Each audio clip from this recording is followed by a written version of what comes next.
future. Good evening, everyone, and welcome to the AandEPodcast. I am Andy Stowe. He is Eddie from Ackworth, and tonight we are joined by John Smith.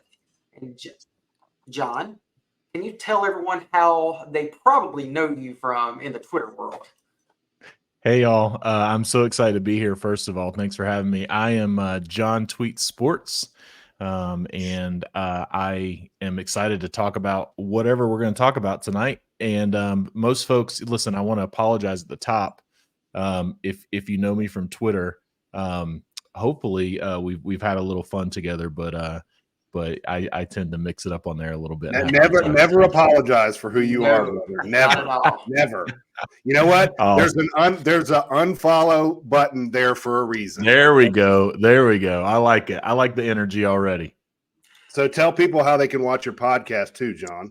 Yeah, so I have a show called The Dog Dispatch. I do that with Coach Chris Hayes. You can watch us on YouTube at Dog Dispatch or wherever you listen to podcasts. So would love to have you all come and join us.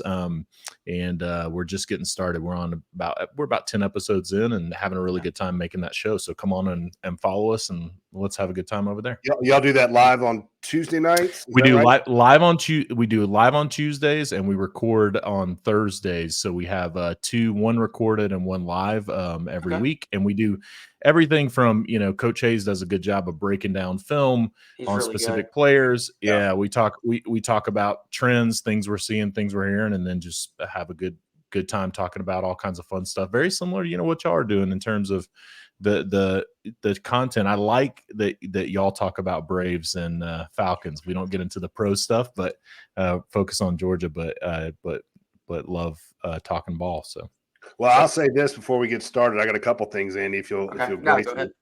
First, John at John Tweet Sports is a great Twitter follow. I disagree with you, John. Like I said, if somebody doesn't like it, they can unfollow you, they can block you, whatever. I said that because I said that for my mom. My mom follows me on Twitter, so that's mostly what I said.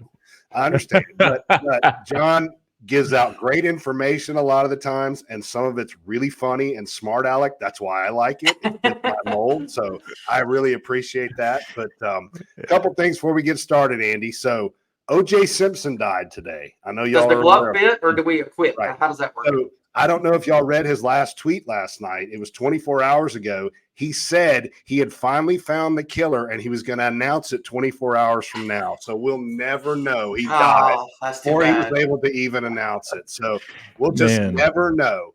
And the second thing, what's that? Oh, I was going to say he spent all those years looking for that killer. Finally had it. He had it last night, and it was coming. I know we were that. I think he looked for that guy on every golf course. Yes, he did. And just couldn't find him. So except for, I don't think he played the Masters. I don't think he played Augusta. So maybe that's where the killer is, right? Maybe so. That's where he's at. Speaking of the Masters, a great segue there, John. I read where Tiger Woods. Do you guys play golf? Andy, do you play golf?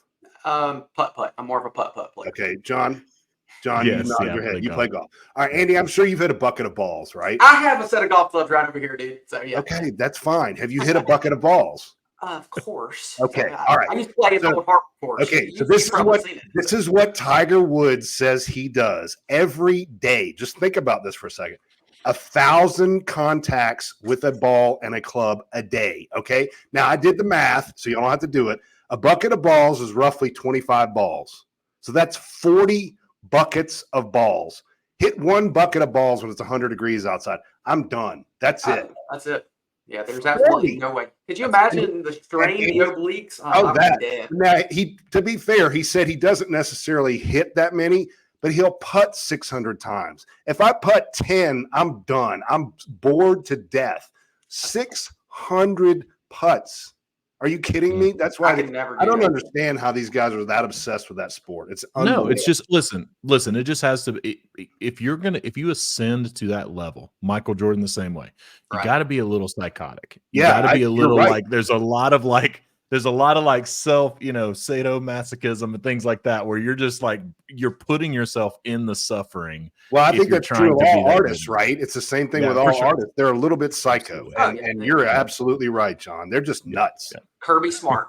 Yeah, I leave work every Absolutely. day. Kirby Smart is over Absolutely. there yelling. He has his microphone. He is yelling to the top of his lungs. He's cussing everybody, the coaches, the players, and he does it every single day.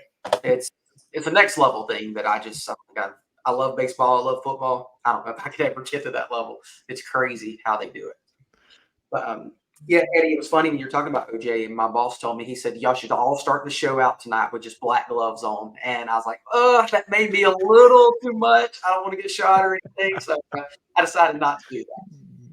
Yeah, probably a good move, Andy. Yeah, I was going to text you and say black gloves, but then I was like, you know what? I actually do not. I don't either. So that's why I didn't do it. Listen, I'll tell you guys. First of all, I honestly didn't know that OJ was still alive. That's how much I've paid attention to OJ. Okay. Yeah. But number two, Twitter was a fantastic place today. If you like memes, man, the person who tweeted that they should do the Bronco for the funeral procession, they said they don't do this. If they don't do this, it's a missed opportunity. Yeah. I mean, there was a lot of good content out there. Yeah. Well, that OJ whole thing was made for memes, right? I mean, when we watched it in '94, my wife and I saw it live. We were watching the NBA, and that broke in. We had no vision of Twitter and the memes that would come out of OJ Simpson, right? So it's just made for it. Yeah, that's it was crazy today. Like Eddie sent us a little text. It was a fake tweet from OJ. It was like, by the way, I did it or something like that. It was great today. OJ's last tweet. That's right. Yeah. Well, guys, before we get into the real sports world instead of the O.J. Simpson killing stuff, I want to thank everyone that's watching. We got a lot of people. James Caraway's in here. Garrett Key, Marshmutt. Nice. And James is to cheat on so many women. No idea, James. I don't know. Next level psychotic. Stuff. Yes, he has next level stuff. But yeah, so it is a big week. It's a big week with the Georgia Bulldogs, the Atlanta Braves. The Atlanta Falcons have a draft coming up. First, I wanted to ask you guys about this weekend's G-Day game. Is there, they play Saturday at 1:00. Is there a player or a position group that you're looking at, John, that you think, okay, this is what I want to see come out of this particular person or group? Yeah, I think for me, this is the first opportunity I think that a lot of guys like us get to see where some of these guys have been playing in spring. So for me, I'm looking at who's playing the star position on the defensive side, especially who's playing the star position, who's playing edge, what's up with the linebackers, how are they rotating guys, what pairings are they putting there, a lot of those things. So for me specifically, I would say because Smile Munden is hurt and not going to play, I think looking at the linebacker group, looking at the edge group, seeing what they do with Michael Williams is a good example, and that star position are really what I'm looking at. And then it's always fun. G-Day is always fun for skill positions because they don't they're not going to go out there. They're not going to go out there. Yeah, but they're going to throw it about 100 times, and so that's always fun to see those young wide receivers get some run in G-Day as well. Well, who do you think is in that? I want to ask John real quick, in that star position, because that position fascinates me. I kind of think it's going to be Janelle Aguero, but that's just my guess. But there's a lot of strong players back there. I mean, who do you think that might be? Yeah, Kirby made some hints in some of his press conferences this spring when he said that Ja'Cory Thomas was having to do some dual training, where he was saying, he's having to play some star, which is a mental shift for him. So I think you're going to see some of that. Coach Hayes, on our show, he thinks that they might give Dalen Everett a little bit of run at star position, which I think is interesting. I think I read that today, actually. Yeah. Coach has been saying that. He's been saying, I think he may have said that all the way back in January, because of his size. It's really his size and his physicality that you need to play at that position. And if you look at what Georgia has in terms of corners, you got so many talented young guys.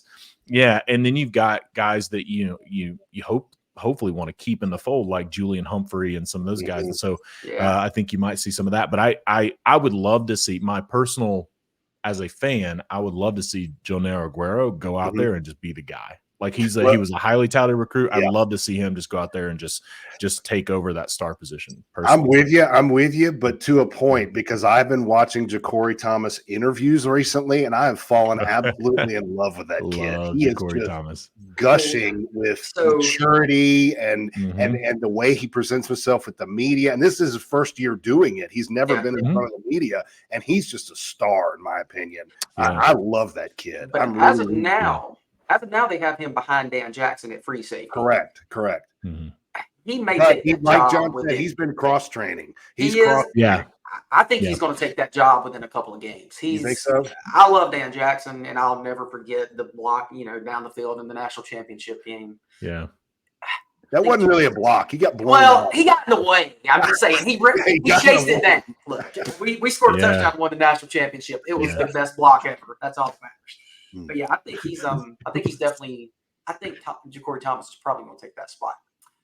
But and that's Garrett Key has a really good question and kind of where I'm at. He said his main focus is D-line and who on the D-line can and will step up. Is there anyone you're looking at in particular, John, that you think could take that next step? Yeah, I mean, so D-line is interesting to me because I am very interested in the defensive line. I just think you're not going to learn much from the defensive line in the spring game. Not in G-Day. Because you're not. It's not. They don't. We not to get too technical. We talked about it on our show this week, but they don't. They don't run a lot of gap scheme in terms of like the just really the complex stuff that you really can learn a lot about your defensive line. Georgia's not going to run that in spring Not to game. mention if there's a free rush to the quarterback, it's like you can't. Yeah, it's like 2-hand touch, right? So I think. But I will say I am interested to see guys like Jordan Hall, Kristen Miller. There's some young guys that Jamal Jarrett is another one whose name I'm not maybe not in the spring game, but I'm interested to see like how he progresses this year. I think there's a few names on there, but Jordan Hall is the one that's up there for me. Just again, he's a guy that everybody has all the tools to be a stud on that defensive front, and we'll see if he's coming along. Well, I think Jamal Jarrett, Coach Donnan on the UGA Sports podcast on Tuesday, he mentioned that he has trimmed down a good bit. Like they say, he looks like he's in really good shape. So he may be a guy that can take that next step because the talent is there.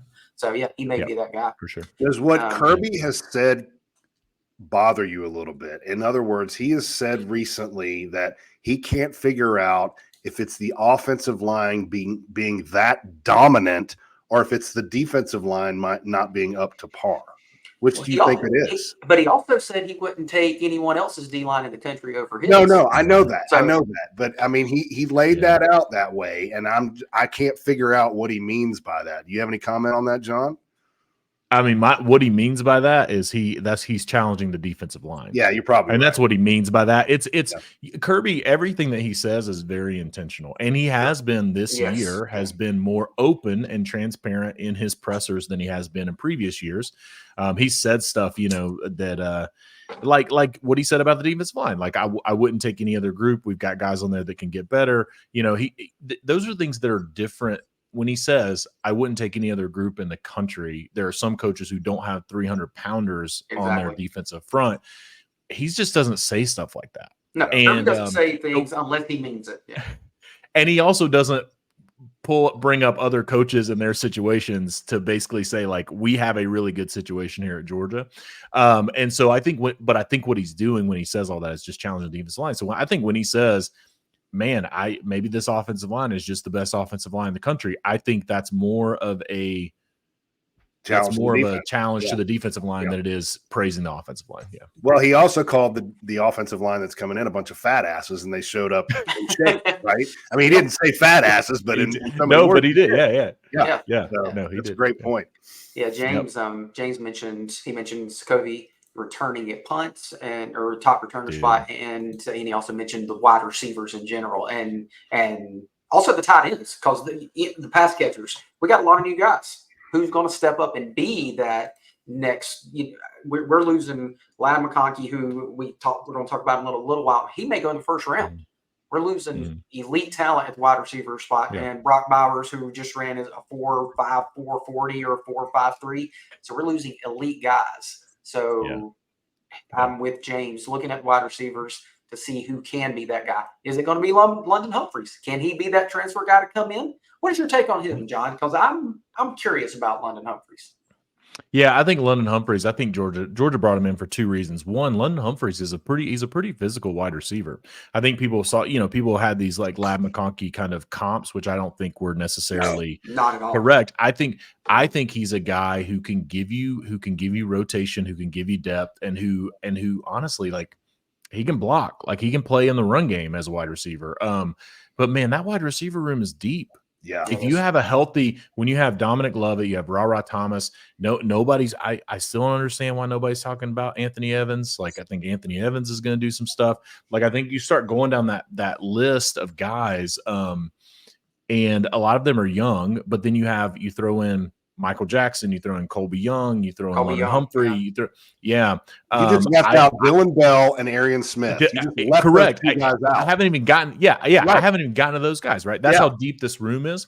And I think for me, it's London Humphrey is a guy that I think will give Georgia. I think he's going to give Georgia some very productive reps. But I see him more, in some of these, like, some of these schemes where he would be the guy that would be the surprise, like for Vanderbilt, what he did against Georgia on that first play or whatever it was. First play. He'll be in there where it's like, oh, this feels like a rundown, and a lot of times it might be, and then he might be the guy that can like give you one of those types of plays from time to time. Along those lines, John, who do you think returns punts? Is it Evans' job to lose, or is it Sokovie White, like you've been saying?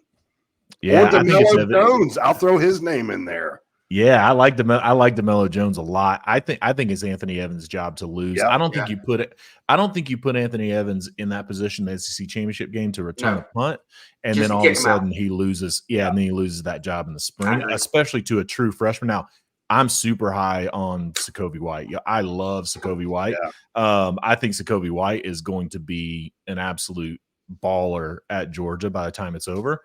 But he's a true freshman, man. You get in one of those stadiums with 100,000 people in there, and that ball's up in the lights, and it's just a different situation, returning kicks, returning punts, or kicks. And so I think it's Anthony Evans' job to lose. But DeMello Jones, I'd love to see him back there. I mean, shoot, there's a few guys I'd love to see back there. KJ Bolden, I'd love to see back there personally. Yeah. But he's the guy that has been mentioned as potential. I think he's actually taking some reps there in practice. So James makes a great point, because that's what I was thinking when John was going through all the receivers. I absolutely agree with James. I think London doesn't do much this year. It's next year when he's shot. Well, what happened with Dominic Lovett? I hate to say that I agree with James, but I do right here. Dominic Lovett had a decent year last year for Georgia, but it wasn't elite. Maybe this year he's elite, and maybe that's what London Humphreys comes in, learns a year, and then next year he's ready to take over that spot. So, I'm with James as well. And we Coach Hayes says it's hard for me to name them all when I'm trying to break them down. There are so many that can contribute, and that's it. The room is so deep right now. It's not just the wide receivers, the tight ends, everything. Another thing that's probably going to happen next week with the football team is the transfer portal. It always gives and it always takes. Are there any guys, or maybe not necessarily specifically a guy, maybe some guys from a position group that you think we may lose a guy or two? So when does that open? Monday the 15th? Tuesday the 16th. Okay, Tuesday the 16th. Yeah. Okay. The 16th, yeah. All right. Yeah, and I think you'll have guys. I mean, I think you'll have guys announcing intentions over the weekend, after the spring game, Sunday, likely, for a lot of teams, just to get ahead of some of it. But listen, the one that, the position group that worries you there, and again, a lot of people have been talking about it. Josh Pate talked about it on his, and made some, what I think he maybe overstated some of his predictions, but talked about just the need of interior defensive line around the country at some of the big programs. I think there will be a couple of guys that, test the portal from the defensive line. I also think, Georgia, I just don't see how Georgia's going to keep all of these defensive backs when you start going down the list, So I think there's that. And then I think there's also going to be, I won't be surprised if there's a running back, maybe two that enter the portal, because you brought Travis Etienne in, you got Rod Robinson who's doing some stuff. Branson Robinson is going to come back and be healthy at some point. And I think you start getting down that list, just knowing how Georgia that rotates running backs, but just knowing, some of the guys that have been in the program for a little while. So those were the three position groups that I would be most concerned about. I think I'm not concerned, wide receiver. We just mentioned how deep they are. I mean, I think they're guys who came in for a reason there. But and the offensive line is that one's a little bit tricky because you have about 8 guys who can go, who are studs. And we saw what happened with Amarius Mims when he did the whole Florida State kind of head fake situation. So there might be a guy or two there. But I think Georgia, I mean, my prediction is that Georgia is going to lose 5 to 6 guys to the portal just in this window. And I think probably 2 of those are going to be, guys that they probably want to keep. And we'll see what happens. This may be silly to really speculate because we don't know who's in the portal, but he wants a 4th quarterback. Kirby has said, I want a 4th quarterback. So he's going in the portal for that. A 4th, a 4th quarterback who's on scholarship. Who might that be? I mean, I have no idea. I know that's stupid to say because there's going to be guys that go in. We're like, whoa, I didn't see that coming. But here's my question, I guess. Do you think Kirby is going for a guy to back up Gunnar Stockton, or is he going for a guy to back up Carson Beck? That's my question. John. Yeah.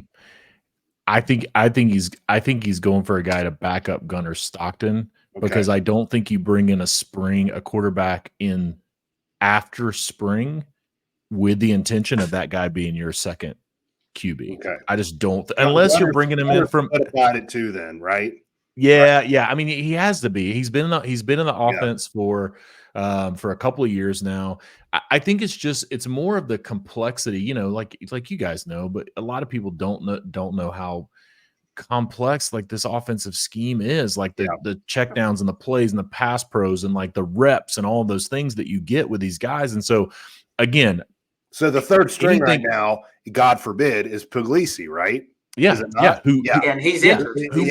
Yeah, exactly. Who would be in the same situation as a quarterback coming in from the portal unless it's a QB who, maybe there's an experienced QB who's been around for a little bit, like a JT Daniels type guy who just knows, who has enough experience and enough understanding of different schemes and different offenses and all those things that could slide in to be QB2, but it would have to be a pretty tenured guy. I will say, I mean, the guy that Georgia had, the UNLV quarterback, Mayava, I think was his name. I can't remember his last name, but who was at Georgia for about 12 hours, committed to Georgia for about 12 hours. That is the type of quarterback who he was QB1 at UNLV. Very talented guy. Like if you find somebody like that who is at that second level, who's at that, kind of group of 5 level, that's a starter, that is like, hey, I'm going to raise my hand and come do this. That could be a QB2 option for sure. But I think Georgia, the reason that Kirby wants 4 scholarship quarterbacks is less about who's QB2, and it's more about the reps, the way that they run practice, the groupings that they put together. They try to go 4 deep, and you just can't. It's really difficult to run even those normal like drills and stuff when you only have 3 scholarship quarterbacks, because you're trying to think about all those wide receivers that you're trying to get throws to and things like that. It's just tough. Yeah. And you mentioned a guy like the JT Daniels. See, I could see Kirby looking for a guy that has maybe 3 years of eligibility left and say, hey, next year, Carson Beck's gone. You have a shot to be QB1 next year. So I don't think he's going to get a guy that has 1 year of eligibility to be the 3. I think it's going to be someone that has 2 or 3 years left that could be QB1 in the next couple of years. So, that's a great point. Yeah. Good job, Andy. That was awesome. Brilliant stuff. Way to go. Let's end the show. There we go. Let's end the show. No, I do want to talk about the basketball right quick, because let's talk about the transfer portal. Sure. The basketball team is seeing a lot of transfers. We've had 5 guys hit the portal. You've had Jalen Deloach. You've had Justin Hill. You have Mob Moncrief. You've had Jabri Abdul-Rahim and Mari Jordan. Are we upset about this? Is this a situation where we're like, oh, crap, we just lost this guy? Or is that just the world we live in and we think Mike White can go out and get 4 or 5 more guys this year? This is the world we live in college basketball. And what I will also say is that I don't think that the majority of these guys are maybe Jabri Abdur-Rahim, but I don't think these guys. Yeah, but I don't think these guys are guys that woke up and said, I'm going to transfer. I think these are guys who basketball, especially college basketball right now, it's a lot of processing guys out. It's a lot of, they are on your roster. You see what they got. You go through you go through a year or two with them, and then you end up sometimes you're making decisions for them. Jalen Deloach is one that maybe, Dylan James is a guy that's like really pushing for that particular spot. And we saw it in the NIT. But I think if you saw how Mike White used the roster in the NIT, who went, he went a little bit smaller. He used James. Yeah, he had those 3 freshmen on the floor a lot. And I think that was the signal that you needed. So for me, I think there were 4 guys that Mike White really just needed to keep.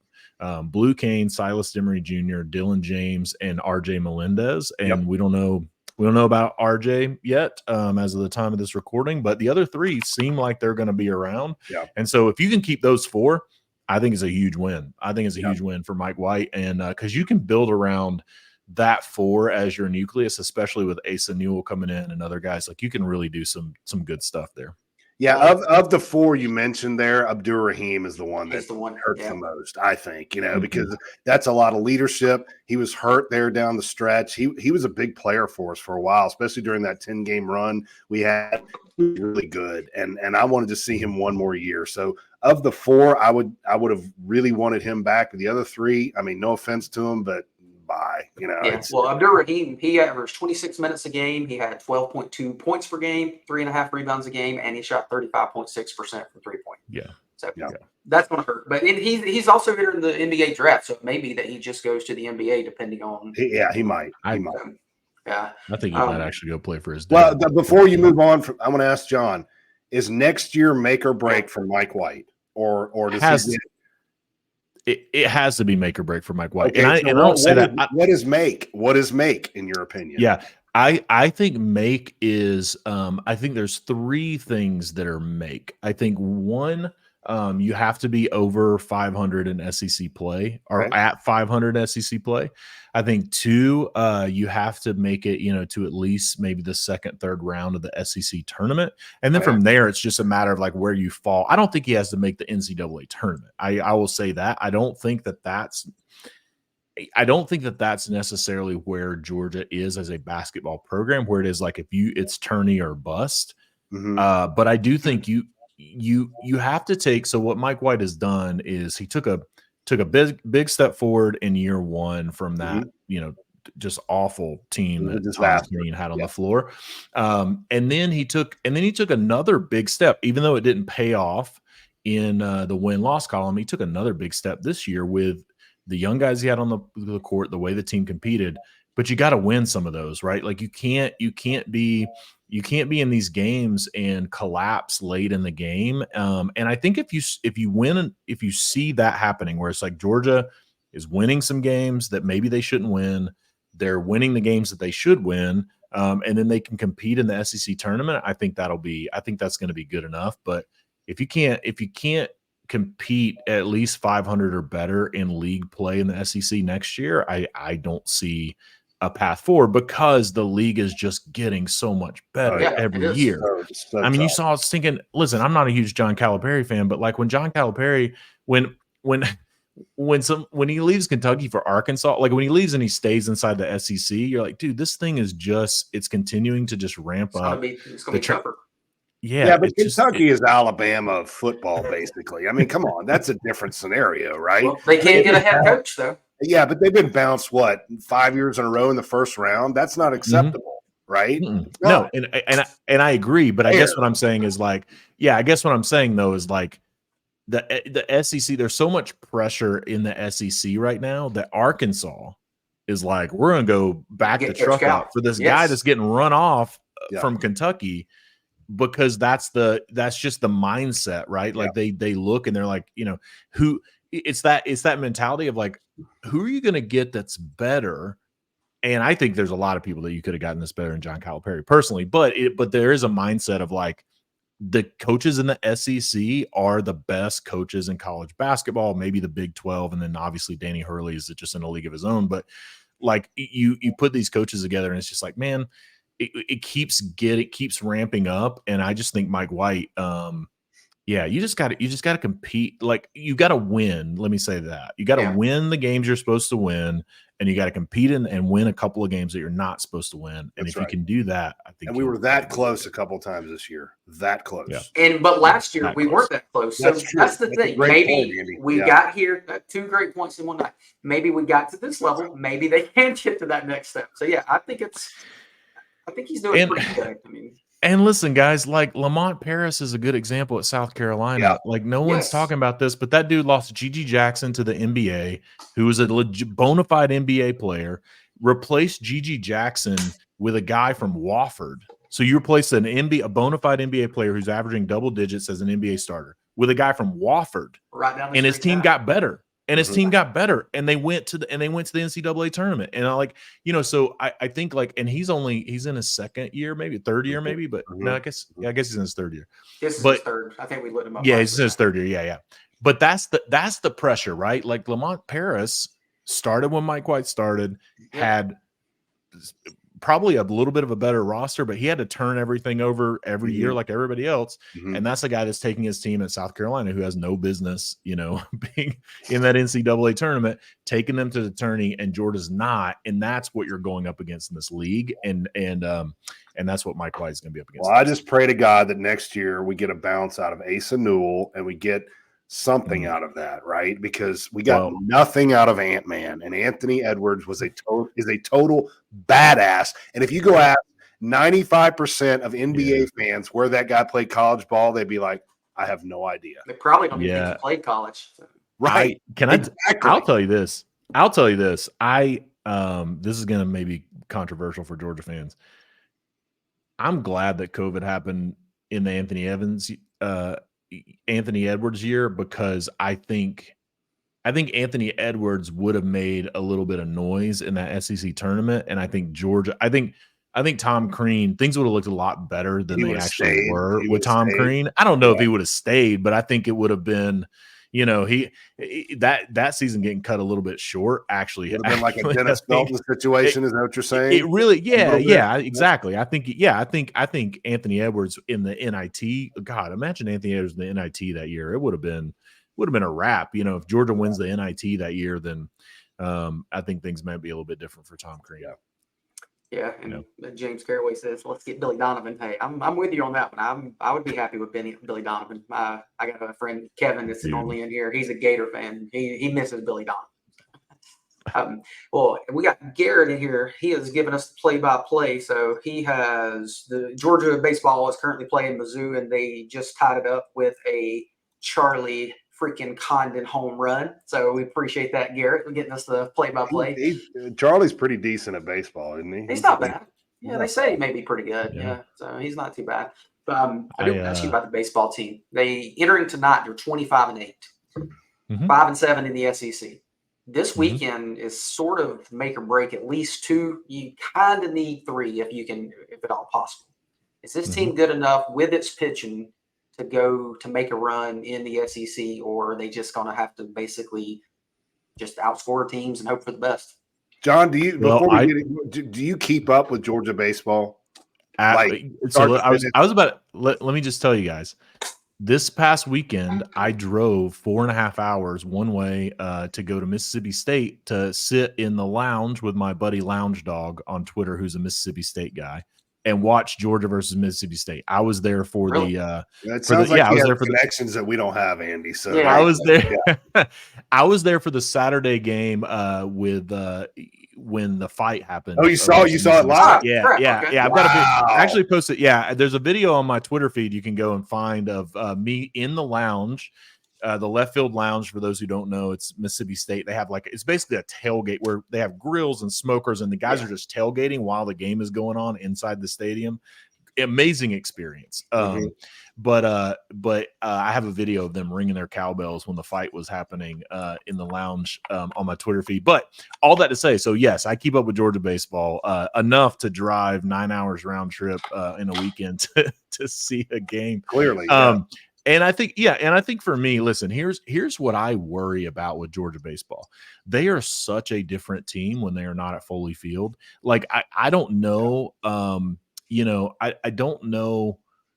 The Sunday game at Mississippi State gave me a little bit of hope because those bats like came alive. You obviously have that one game at Tennessee where they run ruled Tennessee. Yeah. But Friday man, night. but what happened is Kentucky showed the blueprint when they swept Georgia, and Kentucky's a really good baseball team. But when they swept Georgia in that first SEC series, what's happened is that all of these teams, so Alabama tried to do it, they couldn't execute it.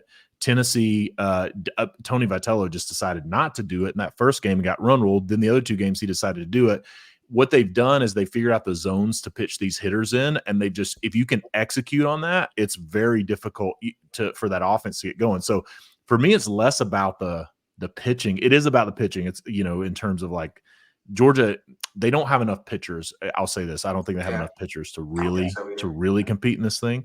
But what worries me more is that you have Mississippi State who did it on Friday night, or who did it on Friday night, and then a little bit on Saturday, and then ended up losing 3-2. But and then you have Tennessee did it in those two games where they just found those zones to pitch in. They executed those pitches, and it made it harder for Georgia's offense. And when that happens, that pitching is just not good enough. Well, there's no way I'm disputing you on any of that. But you know what helps when you have pitching like that? Defense behind you, and the defense has not been good. Yeah, the defense has been dropping balls. Routine double plays. You got to make those plays to help your pitchers out, right? And Georgia's not been doing that. So, yep. Well, Eddie, I'm glad you mentioned baseball and defense, because I don't know if y'all saw any of the Braves. I'm setting up the host. I don't know if y'all saw any of the Braves game today, but the defense was a letdown. The Braves are currently 7-4. Yeah. There have been good. There have been bad. Today was bad. They got completely shelled by the Mets. They lost 16-4 today. And the defense was bad. The pitching was bad. Winans, he gave up. God, he was getting hit. I mean, it was terrible. But Braves are 7-4. So the good things that we've seen so far, Marcell Ozuna's killing the ball. Ozzie Albies, Michael Harris, Jared Kelman, they're all killing. Chris Sale's pitching really good.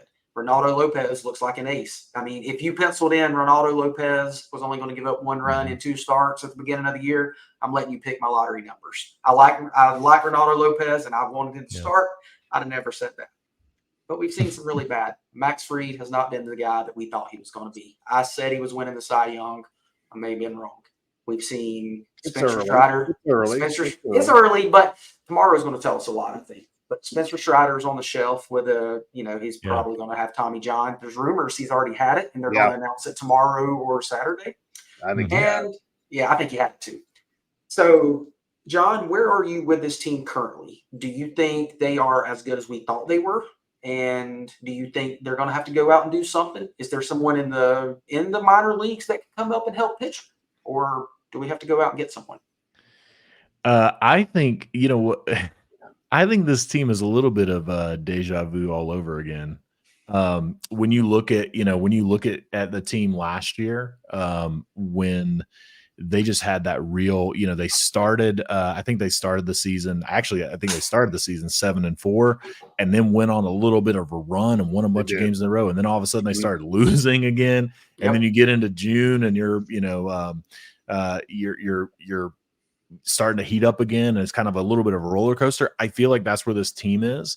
I think, it's, the Braves have seemed to do this the last 2 to 3 years, where it's just ups and downs until you get to around that trade deadline, the All-Star break, those types of things, and then all of a sudden, Alex Anthopoulos, Brian Snicker, like the coaching staff, they figure out the lineups, they figure out the pitching rotations, and then all of a sudden they're good. So I'm not as worried as I think some people are.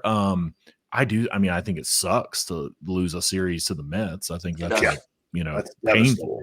And to get beat that bad is always painful as a Major League Baseball team. But I think you have a long way to go. And I do think if Strider, with that surgery, I think Alex Anthopoulos, I hope Now he hasn't shown it. He's trying to do it, I guess, with Chris Sale. But I hope that he, if the Braves do lose Spencer, or they will lose Spencer Strider, let's just say it, they will. Yeah, but if, done. Yeah, he's done. But I do hope that Alex Anthopoulos just has the guts to like go out and make a real move for a pitcher. But yeah, to your point, Eddie, I don't know that he will. What I will say though is that's not how he operates, John. You know it's that. true. It's true. But I will say, like, just the roller coaster, man. We've been on this roller coaster the last 2 years, so I'm not ready to wrap this team in April. But yeah. But so that is, does he have the guts, the balls, whatever, to make a move? And there's a guy sitting out there. Trevor Bauer's still out there. That's okay. We keep bringing. Go there, Eddie. Right? Go there. I'll just go. I mean, I don't understand why this guy has been completely blackballed from the MLB. I don't understand it. Somebody's got to talk to this guy and give this guy a chance. We've seen players murder their wives. I'm exaggerating, but and gone on the NFL and had great careers. I'm exaggerating, but and I'm not discounting what OJ did die today. Oh, there you go. So, but I mean, they settled out of court. It was done, right? So I just don't understand. And to say that, oh, well, he's a bad clubhouse guy. Is he the only person ever in the MLB to be a bad clubhouse guy? Seriously? That's what we're going to? I mean, and how do we know that? How do we know? Right. People thought Marcell Ozuna was a bad clubhouse guy. Exactly. I mean, it's just ridiculous. Okay, I'm going to set that aside, okay? There's nothing right now AA can do to fix this situation unless it's from AAA, right? Nobody's trading anybody because everybody's still alive, right? They're still in the running, so that's silly to talk about. It doesn't that doesn't happen until the trade deadline. So today was a showcase for Alan Winans. He failed. He's out. This was the last chance for him. What is he? 28 almost. This was Snitker saying, "This is your last chance, son." He blew it. He's done. I think Dylan Dodd, I think this is a rotation with Snitker to say, okay, Dylan Dodd, you're next. You're next. Whatever. We'll just see who sticks. And Darius Vines, he may be next. I don't know. But they got to fix this in AAA. That's the only way they're going to do it right now, to weather this storm until they get to the trade deadline. I think Dylan Dodd will be next. And I saw Dodd will be next. I think it's Vines next, but that's that's me. That's just me. I think it may depend on whoever they're playing as well, because it may be may be a lefty righty thing. But this tweet from Garrett, and I've seen this earlier. Huascar Ynoa is getting touched up. AJ Smith-Shawver is getting touched up. But I don't like Bill Shanks had said that he was glad that Hurston Waldrop got lit up the other day. He said, because that means he will stay down there and develop. And that's the thing. AJ Smith-Shawver's not ready, and we kind of see that. But you say that, but Alex loves AJ Smith-Shawver. He does. He loves him. He does. Yep. But and James says, I know everyone hates Elder because of the spring numbers, but and he just he does. So Elder may. He may be the guy. I don't know. He's not. I think we all know he's not going to be a front of the rotation starter, but he may be the guy that comes in and takes that spot. And I will say one more thing, John. I'll throw it to you. We had a starting ERA of over 5 with the starting pitchers. Okay, you can't go out there every night and depend on your bats to pick that up. It's not going to happen. You're going to get shut down some nights. It's not going to happen. So we got to fix that right now, right? And we got to weather this storm, and Acuna's got to stop striking out. He's got to start picking it up, right? There's other players that need to start picking it up, and we need to get on a run. And to, like you said, it is painful to lose to the Mets anytime, but to get blown out like we did today. And by the way, let's not just look past the Marlins. We're going to go down there. Oh, the Marlins are terrible. It's a 3-game sweep. Really? Okay, they're still an MLB team. Y'all, the Mets are pretty bad. I know, Mets are pretty bad. They're terrible. So and just the good thing is though, the Braves, they did sweep Arizona, who obviously was in the World Series last year. Yeah, but we had to. I'm not going to discount what they did, but there were a couple games we had to fight and claw to get the wins. Right? We did, but I mean, it was everything we could do. I'm with you, but I will say this though: Ronald Acuna is hitting .233. He has 0 home runs. We are 11 games into the season. That's one of those, who would have thought that he was going to be hitting this bad? I don't know. I don't think he's injured, but he is behind on that fastball. They're able to kind of pound him right now. But I think he's going to start breaking out soon. I don't think you can't keep him down. Yeah, that was going to be my comment. My comment was going to be, we're talking. We can talk, all day about pitching, and that is obviously the critical issue for the Braves right now. But Acuna's broken. Like, that guy's got to come. He's got to come. He's got to come alive. And what has been wild though is, like, even with Acuna, up until today, but even with Acuna and his struggles, the Braves offense has been like, that thing has been rolling. Like, run differential was in, plus 31 or something that's coming into today. And I mean, so the pitching though, you say all that. I'll interrupt you, John. You say all that. Acuna's not hitting the ball out of the park, but he gets a walk. He's going to second on an overthrow. He's going to third, and he's scoring. So he's stealing 3 bases a game, right? He's productive in little ways, right? His on base percentage is 353. But the strikeouts, which he cut down on last year, are way up this year. He's got 14. Yeah, that to me is a concern. He has 14, and Austin Riley has 14. Right. That's the two. Yeah, the two guys that we kind of thought were going to be the MVPs. They both are striking out at a high level. Yeah, well, whatever the Braves do, I hope they do it. I mean, I just hope they do it now. It's like, dude, bring up, some of these guys, rotate them in, throw a guy or two in the rotation, see what you got. Like, I think you gotta hopefully, and again, this is not how Alex Anthopoulos or Brian Snicker operate, but I hope they would act with some sense of urgency with this Strider situation, so that and Eddie, you're shaking your head because I know it too, and this is me wishful thinking. I feel like maybe if I just say it, I put it out into the universe, and it happens. But man, I feel like you gotta, like, figure out what you got now, because with that trade deadline, it's like, I don't think if you don't experiment and mess around right now, I think you're going to be in a really Trevor Bauer. I'll just keep saying it, dude. Somebody said the one that I saw that I thought was hilarious was Zach Greinke, which I thought was pretty funny. He's like 39 years old or something, and they were like, "Yeah, let's bring him in and see what he's got." I was like, "Well, he's younger than Morton at this point, right? Yeah, I mean, why not? It's true. Yeah, not he a was bad terrible idea. Last year. Charlie Morton was pretty good. Well, guys, I want to talk about the Falcons too. So Mel Kiper released his final mock draft, and he does the first 2 rounds. He has the Atlanta Falcons drafting Dallas Turner in the first round with the 8th overall pick, and he has them taking Kamari Lassiter in the 2nd round with a 43 overall pick. Eddie, how does this make you feel? I know you're probably, if this happens, you'll have a heart attack. I think I need to go get some blood pressure medicine is what I need to do. I mean, come on. Kamari Lassiter in the 2nd round. I mean, that's fantastic.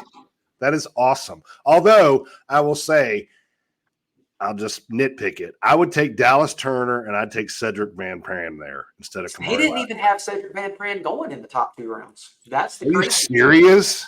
So he had a total of 5 Georgia Bulldogs. He had Kamari Lassiter going to the Falcons in the 2nd round. He had Ladd McConkey going with a 39th pick to the Panthers. He had Amarius Mims going with a 25th pick to the Packers.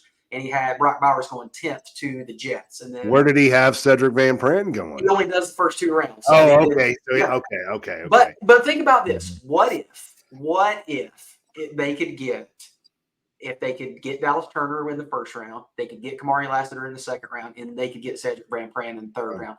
Tell me you wouldn't run down the road just yelling at the top of your lungs. That would be the best thing ever. No, we need a cornerback. I mean, I'd take Kamari Lassiter, absolutely, but you know how I am. I draft from the football out. That's what I want to do. Football out. And Cedric Van Pran, we need a damn center. He's fantastic. And he's a leader, and he gets it. I would take him in a 2nd right there with that, 43rd pick, whatever that is. But, I mean, that's fine. Kamari Lassiter there is fine. But I like the Dallas Turner pick. I think that's what they should do. I hate all the Brent Rollins, I love you, brother, but I totally disagree with you taking a wide receiver there, and he had somebody else, a cornerback there. Cornerback from Toledo. Toledo. Yeah. Oh my God. I don't like that at all. I don't like it at all. I think you have to. I think in that number 8 pick, you got to take either an edge. I think you got to take an edge. I think you get Dallas Turner or Jared Verse, like one of those guys, and you I'd just be fine with Verse. Yeah, exactly. I think that's who you got to go with there. I saw some guys talking about Malik Neighbors. Like I've seen multiple people talk about Malik Neighbors, and I'm like, y'all, like stop it. You guys stop. Why? Because I agree. I think so. I heard Mina Kimes talking about this today and about Brock Bowers. She was talking about in the context of Brock Bowers. Mm-hmm. But the interesting part was what she said was the value of a rookie contract for a wide receiver. You get a lot more value out of it because wide receivers make so much money after their rookie contract. So if you get like a young wide receiver that hits, you've got, like this cap hit like situation, whatever. And that was her point of saying like why she thinks Brock Bowers will go, lower in the draft than people are expecting is because of the value of the tight end, right? But that's also what she was doing, was saying like she was pumping up a lot of these wide receivers because of the value and trying to get these wide receivers early. And that does make me nervous because it is a business, and you think about the business side and you think about like, okay, well, if they do feel like they need a wide receiver, and there is that like cap hit and value of rookie contracts for wide receivers versus their 4th year, whatever. I don't know, man, that makes you a little bit nervous as a Falcons fan, because there's one thing I do know, and I'll just say this. I will be disappointed with who they take at number 8. Yeah, that's the one thing I know. Yeah. I've been a lifelong Falcons fan. I used to sit in Fulton County Stadium. We know this, John. No, my first games were watching the Falcons play on the baseball diamond in Fulton County Stadium when they still had the smoking sections in the upper deck, and there's guys smoking and drinking beer. So I've been around a long time, and if there's anything I do know, I will be disappointed probably by all of the picks, but especially by the first one in the first round. Yeah, they have a tendency to draft somebody from Backyard University in the second round when there's 5 Georgia Bulldogs sitting there. I think the ideal play is that J.J. McCarthy's sitting there, right? And they trade back, and somebody jumps to 8, and they pick up a couple of picks. That would be ideal. He had Drake May. I mean, he had J.J. McCarthy going to the Vikings at the 5th pick of the ahead draft. of Drake May, right? Well, he has Drake May going 3rd. He has Caleb Williams 1 to the Bears, Jaden Daniels 2 to the Commanders, Drake May 3 to the Patriots. But he has the Chargers. J.J. won't last. Okay. He has the Vikings trading up with the Chargers to get J.J. McCarthy at the 5th pick of the draft. I don't understand the J.J. McCarthy love. I just don't understand it. What has he shown you in college? Yeah, I don't get it. Here's the other thing I'll say about the Falcons real quick when it comes to Georgia. So the Falcons, finally made me really happy and drafted a Georgia Bulldog when they drafted Justin Schaefer when Jamari Sawyer was sitting there. Jamari Sawyer. Right. It's like again, and so now Justin Schaefer, who again, here's a pick for all you Bulldog fans. Now shut up, right? Exactly. But I like Justin Schaefer, but now Justin Schaefer has been waived, and Jamari Sawyer has like double-digit starts under his belt when they're 10-year vet. Yeah. So even when they pick Georgia players, they're going to get it wrong. James Garrison, I'm still convinced they thought Justin was Jamari, and they might up. They really may be. It does start with a J, so we watched Jamari Sawyer play in those playoffs, just dominate guys. Yeah, that's Michigan about Jamari Sawyer. Yeah, ask Aiden Hutchinson. Ask him about Jamari Sawyer. See what he thinks about him. And they just let him go. I remember watching that draft, and I was like, okay, it's the 3rd round. We're going to get Jamari Sawyer. Didn't draft him. We got to the 4th round. I'm like, holy crap, he's still there. We're going to get him. Didn't take him. Get to the 5th round. I'm like, holy crap, we're going to get him in the 5th. Nah, just kidding. Let me throw this, because it's not Arthur Smith now. Okay, Arthur Smith was a freaking idiot, and I'm cleaning that up. Okay, it's Raheem Morris. I love the guy so far. He's said everything right. He's done everything right. I know press conferences don't mean shit at this point, but whatever.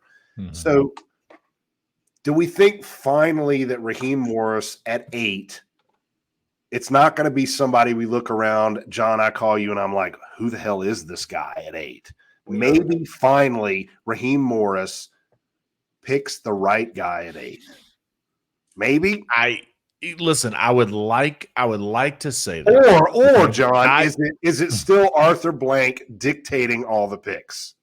It's not. No, so it's not. I don't think it's Arthur Blank dictating the picks. I think there is. Really? There has been some shakeup. No, here's what I mean by that. I think he's definitely. I think they had a consensus mentality, right? Where it is like, I think it is like, Arthur Blank was too involved. I think Rich McKay was too involved. I think Thomas Dimitrioff. Good Lord, like I think all those guys. But the thing that concerns me though is, did Arthur Blank hire Raheem Morris? And I like Raheem Morris. I'm so excited that Raheem Morris is the coach of the Falcons. I think Raheem Morris, I think he was hired too young as the head coach at Tampa Bay. Yes, absolutely. He did. Yeah. And so now he's had all of this experience, all this learning. The problem that I have with Raheem Morris in this draft is that he was on the Falcons staff from 2015 to 2020. And does Raheem Morris, is the relationship with Arthur Blank such, because he was on the staff for 6 seasons, is it such that it's still the stuff still happens, right? Like, it's still his boy type. Exactly. Yeah. This isn't a guy that's like it's not like again, I'm really glad the Falcons didn't hire Bill Belichick, but it's not a guy that's coming in that like has the chutzpah and the persona to like stand up to Arthur Blank and be like, nope, I'm going to make this call. Yeah. It's a guy who was in his organization for 6 years.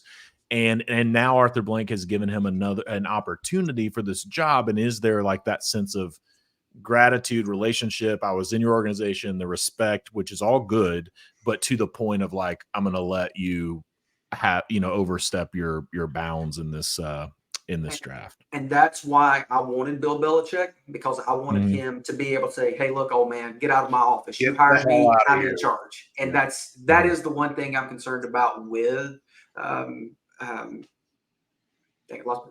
Raheem Morris. Raheem Morris. That is the thing I'm concerned about with Raheem Morris. And that's why, but we'll see. But I do, maybe he's letting Terry Fontenot actually do the drafting this year, because like, I don't know if you listen to the Bill Shank show, John, but he has Rick Plattford call in on Wednesdays or Thursdays, and he has said that very thing, that he's like, Terry Fontenot wasn't getting to do the general manager job, and now they think he is. So maybe that's where we're going. That's good.